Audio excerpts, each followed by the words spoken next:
All right, so the way this usually works is I'm going to ask you a bunch of questions. You can ask me a bunch of questions. Okay. And if at any point you're like, this isn't what I'm looking for, just let me know. The whole point of this is we are doing a full-on assessment. And also, likewise, sometimes I work with people, and it's clear I'm not the right person to help them pretty early on, so I'll let you know.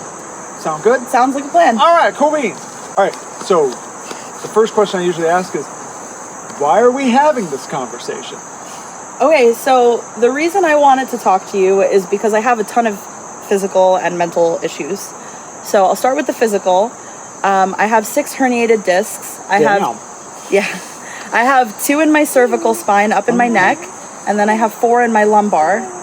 I've never had surgery. I've tried very hard to avoid intervention from surgery, just a personal preference. But I also have an autoimmune disease called fibromyalgia, which I'm sure you know is chronic nerve pain, and it can be very tricky.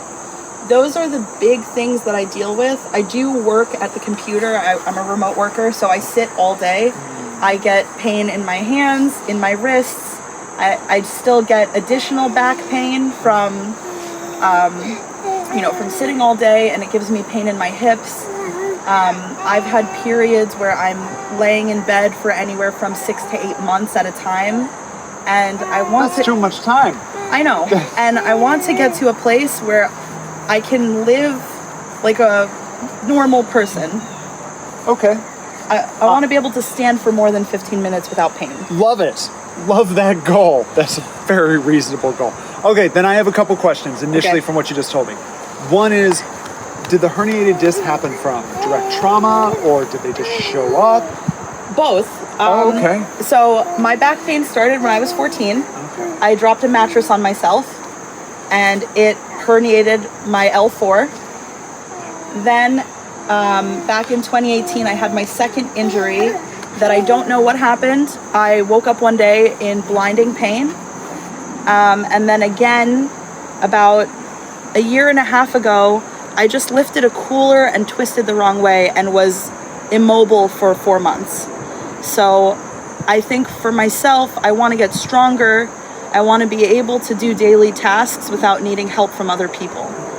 In all the, because I know we had a little conversation beforehand, but I know you go to a number of pain management specialists.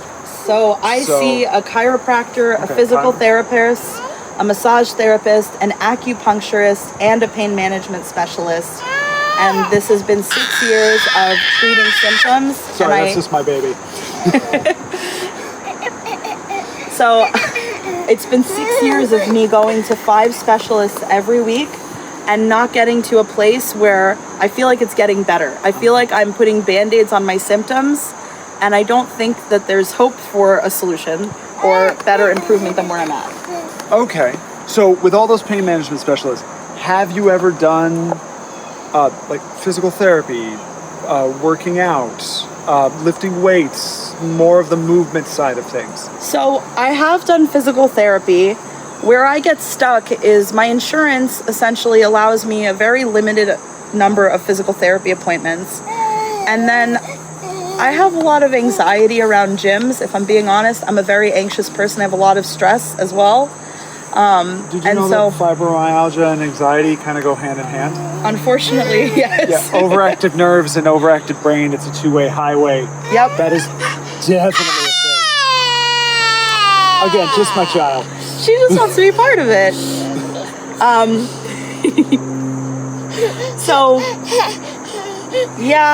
It's my rheumatologist had explained to me that my stress is connected to my nerve pain. I haven't found something that is a daily practice that I can do that I don't feel hopeless. Okay. And I feel very hopeless after, 15 years of having pain and 6 years of going to doctors. I'm exhausted. Okay. So then what I'm hearing from you is you've been to a lot of doctors, there's chronic pain going on, there's some other movement stuff that happened when you were very young, that you were holding on to some different bits and pieces that have caused these different subluxations in your spine. Yes. And that the goal right now is to simply find a practice where you feel like there's an uphill, like you're going in the right direction. Yeah. Yeah?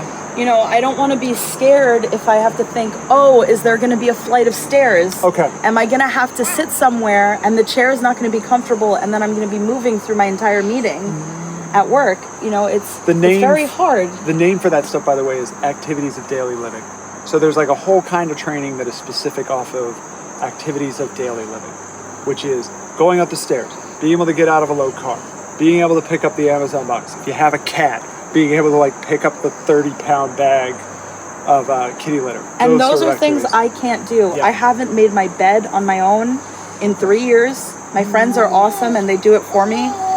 I haven't taken out the trash in 3 years because other people help me. It's become very hard, and I think I'm at a place of acceptance that this is just my life. Okay. And I'm here today because I want to know if there's another option. All right, well, let's find out. Because I legitimately don't know until we do this assessment. Okay. Which is the whole reason I do assessments, because I don't know what I don't know. The concern that I have, in the past, the last time that I got a gym membership, they gave me 3 free personal training classes. Okay. I went to them, I met with the personal trainer, and, you know, he looks at me and he sees a plus-size woman. What he doesn't see is a disabled person that struggles with weight loss because they're not able to move properly. Yeah. And, you know, it was somewhat like toxic positivity, and it was so hard for me to function I ended up canceling my membership because I couldn't move after the second session. That's called going too hard too fast. He didn't listen to my body. He didn't listen to the things I was trying to explain. And it was so painful that I then needed to go into panic recovery mode of seeing all my doctors all over again. Because I was so scared that something go right back. Especially as someone that's been bedbound. Yeah. I get scared. When you move your body. Yeah. Okay, so 1, we're not going to do that. And 2, you've already told me what your main concern is, which is I want to be able to move through activities of daily living, and I don't want to feel pain. I want to be rid of this roommate. Weight gain, I just need to say this on video at some point to someone. When you're obese or overweight, it is a factor contributing to certain diseases. It is not a disease. It is a factor. It's just like if you smoke. It's just like if you're really anxious and stressed. That actually seems to have more to do with it. We can get into a whole other discussion about how like certain people's in life in our society live under much more stress, and that's far more detrimental than extra weight. But it is not the end all be all. Power to you if you want to lose weight, but also don't stress out about it. There are other things to worry about, like how much inflammation is in your body. That I care about. Make sense? Yeah. Sorry, soapbox. No, it's refreshing to hear, because there are so many doctors that have told me, well, your symptoms will go away when you're small. And it's so disheartening because there's no guidance. Okay, so how do you want me to lose weight if I can't walk? Yeah. What do I do? Yeah. Well, again, we could get into that discussion. We want to get into it. Most of weight loss has to do with most of your food and then adding movement as you feel comfortable. But the best way to lose weight in terms of contributing exercise, if that's a goal, is lifting heavy weights. And you can't do that if you don't know how to recover and you don't know what you're doing. Which I don't know anything. Yeah, great. All right, well then let's start by learning some stuff. All right. If I wasn't with you in person, we can do this by rotating your body. There are other ways to do this, but because you're in front of me, we'll do it this way. And all I'm going to do is I'm going to try to push one shoulder forward and pull one shoulder back. So I'm just going to try to rotate you. So fight me. Good. Okay. There you go. And I'll go the other way. Fight me. Good. Do you feel that little wiggle? Yeah. Yeah. That was harder on this side. Yeah, the body doesn't know. That's what I'm looking for. So this is not a strength test. This is a muscle activation test. Okay. So muscle activation is your ability to use muscles based off of the thing you're trying to do. A really good example of this is like if I kick my leg back, the muscles of extension of the hip are glutes, hamstrings, adductors, lumbar, and a little bit of the glute medius on occasion, but these muscles. Now, I'm going to use all of them, but the primary mover should be the glute. Okay. It isn't in a lot of people. A lot of people, it's like, I'm going to get my leg back, let me use that back, rather than use the glute. When I use only my back, stuff hurts, because it's not built for that sort of endurance. Okay. Make sense? Yeah. Okay. Oh, I forgot to mention, if I ever say anything that sounds like shenanigans, let me know, because I'd rather you feel the thing than me explain it to you. Okay. Okay? All right. So then now we're going to do the same thing, but we're going to turn your head to the right. Okay. So you want me to turn my head to the right? Right, and we're going to do the same test. So now we're including your neck. There you go. Fight me. Okay. There you go. Keep your head to the right the whole time. Fight me. Oh, Fight me. So we'll do it one more time because it didn't seem like you knew where we were going. Fight me. Good. It's still harder on this side. And then fight me. Good. Turn your head to the left. Fight me. Technically, the head shouldn't change. Yeah, see, when you turn your head to the left, it's fine. Huh. Yeah. Keep your head to the left one more. There you go. All this is your deep neck flexors. You mentioned the cervical spine damage. Yeah. The deep neck flexors connect to the abs. Okay. So if there's one thing I can tell you is that everything is connected. Everything is connected, and the reason I'm rubbing my head this way is it's the most exhausting thing ever, because as you start to understand more and more, it's just, as I get better at this, as I learn more and more stuff is connected. So then now I'm just gonna move this baby. Come here, baby. You're very cute. All right. I thought you were talking about me. Nope, you stay right where you are. So now we're gonna include the hip. So you're gonna step a leg forward like this. Oh, it doesn't matter which one? Doesn't matter, because we're gonna do both. Wider base of support. So can you agree that this is a bigger base of support than this? Yeah. I mean, when you stand on the subway, you stand with your legs apart. Exactly. Or when you're, surfing. Exactly. So this should be better and balanced. I say should, but we're also including your hips, which means one hip is forward, one hip is back. Okay? So then now, you ready? Fight me. There you go. Fight me. Yeah, see how this is better? And then turn your head to the right. So far you make sense, which is great. I work with people and sometimes they don't make sense. Yep. Okay. That makes a little sense, because by the third hit, it's almost like you're walking. First hit's the first step, second hit's the second step, and by the third you're moving. Okay, then turn your head the other direction. Oh, fight me. There you go. Feel that wiggle still on that right side? A little bit, yeah. I mean, my left side is always slightly weaker. Is it the problem? I was about to ask, do you have like a problem shoulder and a problem side, or a problem side of your neck? I have a problem shoulder. Okay. It's this one. Yep, that makes sense. Because when you turn your head towards it, you're forced to tighten these muscles, and they're like, no, I don't wanna. Don't make me tighten these muscles. Okay, so then now we'll switch the other side. All right, so now we'll step the other foot forward. It hurts in the back when you do that? Yeah. That makes sense.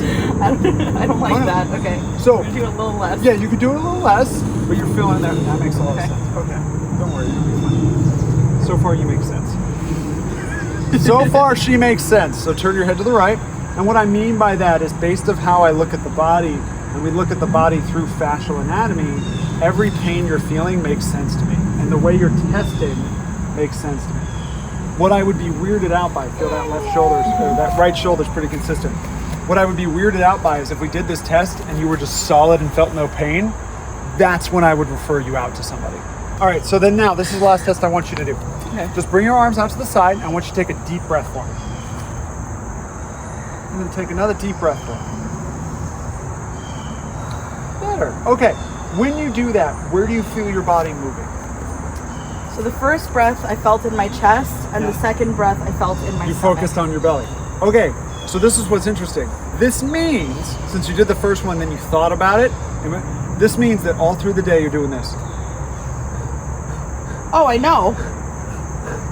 Okay, this is terrible for your nervous system, because the feedback loop you're getting is perfectly natural but really unhelpful. Your brain, when it comes to anxiety and stress, your brain doesn't care if things are real or made up. Okay? So if you think of a stressful situation, your body is going to act stress. If you're in a stressful situation, your body's going to act stress. Also, when you physically move in certain ways, you will stress out your body a little bit more, because it'll tell your brain, like, something's about to go down. We got to turn on the engines. This is a stressed form of breathing. So this is something, thoracic and collarbone breathing is a form of breathing which not only turns off the abs, because muscles can only tighten and create force by shortening. So are you really aware of your breath right now? Hyper aware of my breath now. You're not human if you're not just like, but when you breathe in, the muscles of your midsection expand. When you breathe in through your belly, I'm wildly ticklish. Oh, don't worry, I'm not gonna touch it. No unneeded touching.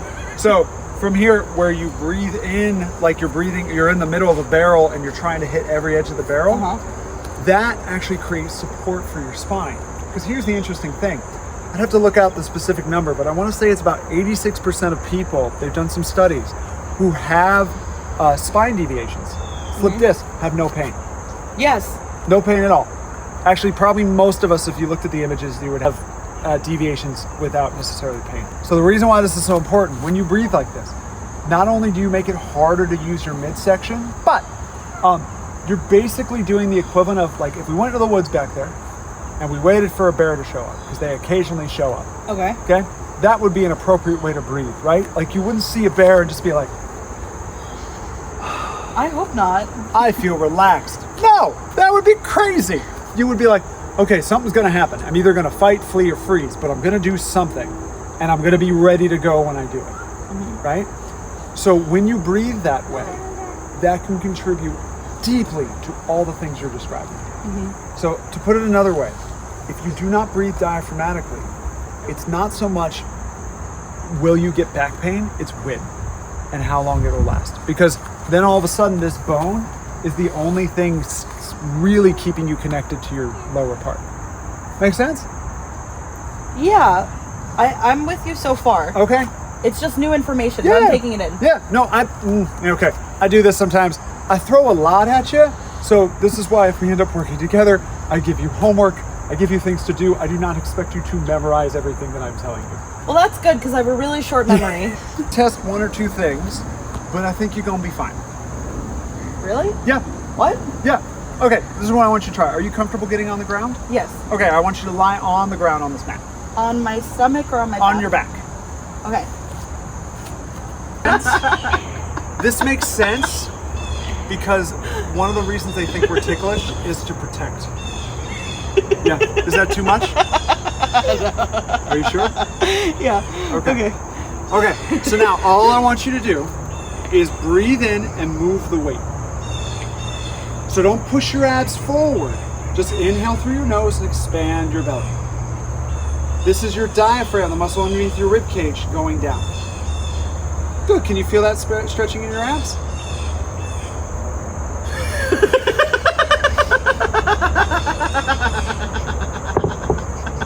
So, because we're live shooting this, something I want everyone to understand. For someone who has been in pain since 14 years, your response is super normal. Really? Some people cry, some people laugh. But your response is super normal. Because what's happening is you're moving a piece of your body you've been overprotecting for way too long. Interesting. People just tease me for being ticklish. No, it's protection. Now, can you feel that stretching across your midsection?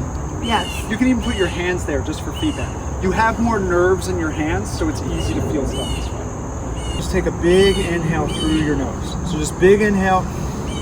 Try to stretch not just the area above your belly button, but the area below it. Breathe into that spot. That felt really good. Can you feel that stretching through the midsection? I felt it even here. That's what I want. So when I say midsection, I don't mean like up by the ribs. I mean like by the belly button and below it. Yes. This is the magic place of the abs. Okay. There's one last thing I want you to try. Okay. Arms up like this. And I want you to shrug your shoulders up towards your ears. Good. Now shrug your shoulders down towards your hips. Good. Now I'm just going to press my hands against yours. I'm going to give you a long high five. Press and fight me.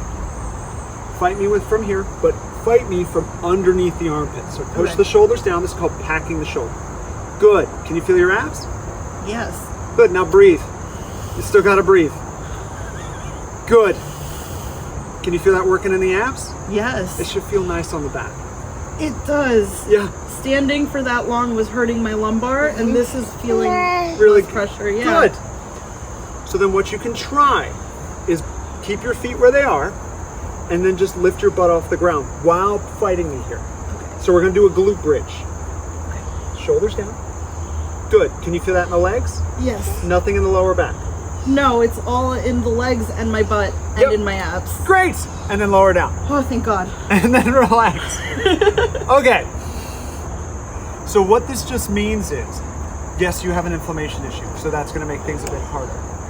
Yes, there's some trauma here mixed in with all the different pains. So there's work to be done. But from the way I see you moving, there's a lot of things that are making it way harder than it needs to be. Make sense? Yeah, nobody's ever explained it to me like that. So for next steps, it really just depends on what do you want to do. Okay, I'm not going to physically be here, so could we work online together? Totally.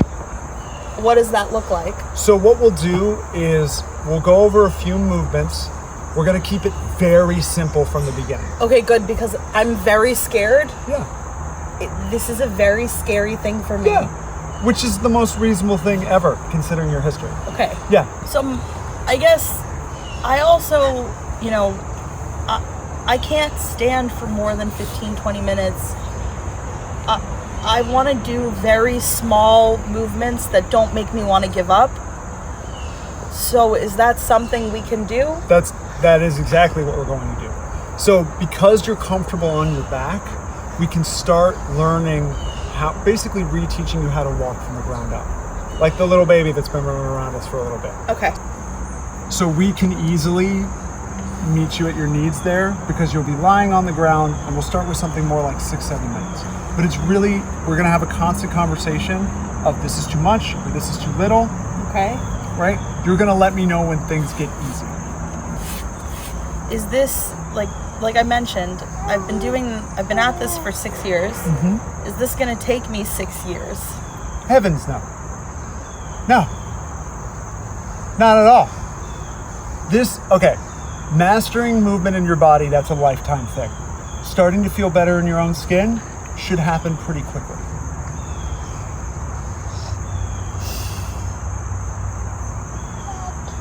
And do I mean like 100% pain-free from the get-go? Probably not, because there's going to be some nervous system stuff that has to calm down. But there should be a positive reinforcement where movement makes you feel good rather than makes you feel like shit. Yeah. Does that sound good? Yeah, I think I can commit to 6 to 10 minutes a day. All right, let's do that. Okay, let's do it. Okay. Yeah. Yeah, it's tough. No. It's hard. It's so hard when your body feels like you don't have control over it and it rebels against you. I can speak from experience where when you just want to be able to do stuff and you can't, it's so frustrating. But we'll get you there. Yeah, everything that you're experiencing makes perfect sense to me, if that's a comfort. Oh, hello. She likes to walk on camera.